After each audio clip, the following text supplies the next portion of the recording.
What's going on, everybody? Welcome back to another exciting episode of Poems and Stones.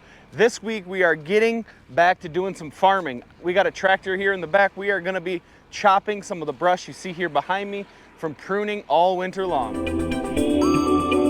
So as always, we're going to give the oil a good check right off the bat before we fire the tractor up. This one being about the same type of tractor as the other one. Everything's in the same spot. Oil's looking good, so we'll go back. Whoa, feel bad for my old lady. We'll get the tractor fired up and then we'll check over the tractor trans and check the hydraulic fluid over. Oh my gosh, they got rid of the step. Oh, that's a big step for a guy. Uh-oh, wait a second. Wait 1 second. Get the power shut off, get that turned on.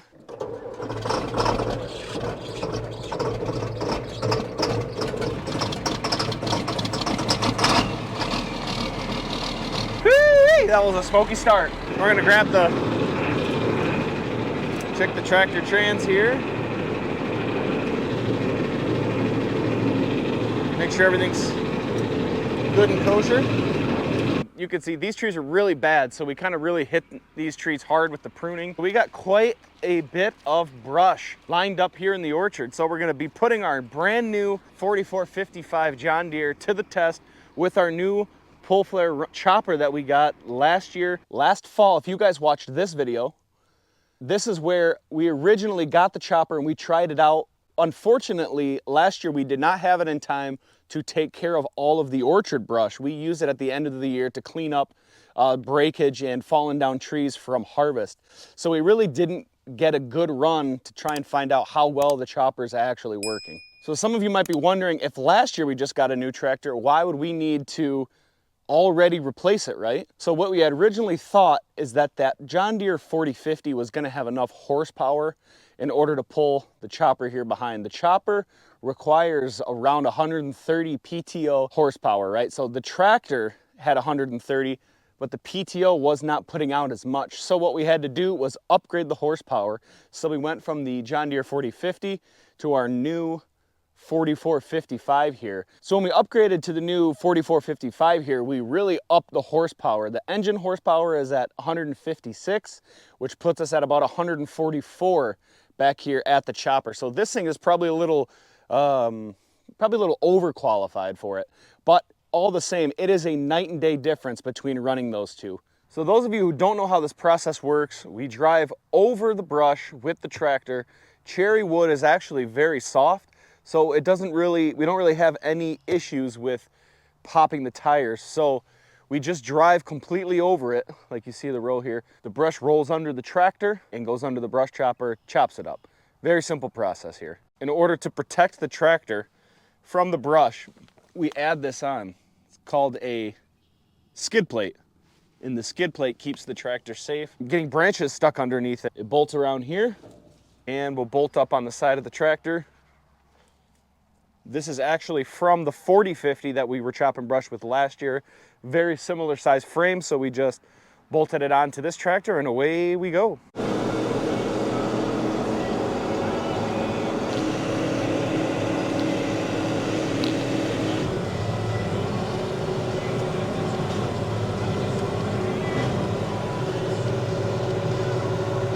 So these trees are actually really tall and we hadn't pruned them in a while. So what the guys did is they went through up at the very tops and they were cutting really big cuts way up in the tree. So that really adds to the amount of brush down here on the ground. So it's gonna be a little, it's a lot to put onto the chopper at one time. So we're gonna see how it does with the new tractor that has a little bit more horsepower than the last one that we tried to use this chopper with. As you can see behind me, this brush is on the ground as tall as I am, pretty much 6 foot tall. It's some really thick brush with some big cuts. With the brush being this tall, it's really gonna be a great test to see how well this tractor is gonna handle this kind of brush.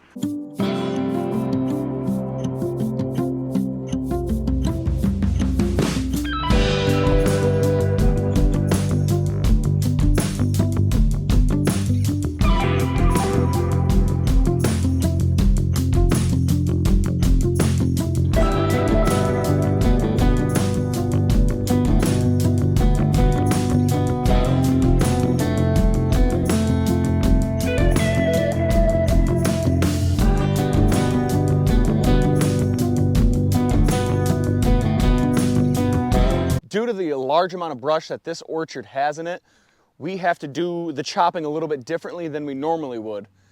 In a different orchard, what we'd do is we would be able to just burn down it probably once a row with the chopper all the way lower to the ground. But because of the large amount of brush, like I mentioned before, what we're doing is we're going over at once with the chopper raised up a little bit. And that's in order to kind of knock down that brush and chop up a good majority of it. So overall, my first reaction of driving this new machine compared to the old one, like I said earlier, it is a night and day difference. I couldn't be happier with this new purchase because it really is getting the job done. It's funny how that when you get the actual recommended horsepower, how things pretty much work as they should. So this is kind of the stages that we're going through here is a good example. This is obviously a row that is not done. This row here has been chopped once. You can see it's shredded up really fine. It actually does a pretty good job, but we just have to get it set lower all the way down on the next pass to get it all the way through. And over here, we had a guy out here who was actually starting to windrow the rows. So this is what it's gonna look like after, where we pick up all of the stuff that is either spilled off to the side or was just too big and didn't make it over. We re-center it, and then we're gonna come back through and hit it one more time down the middle. And I wouldn't be surprised if everything looked just like this at the end. Nice and flat, chunks, very thin. I mean, we were going from, this is only gonna be a 3-inch cut, but there were some 5 to 6 inch cuts out here in the orchard.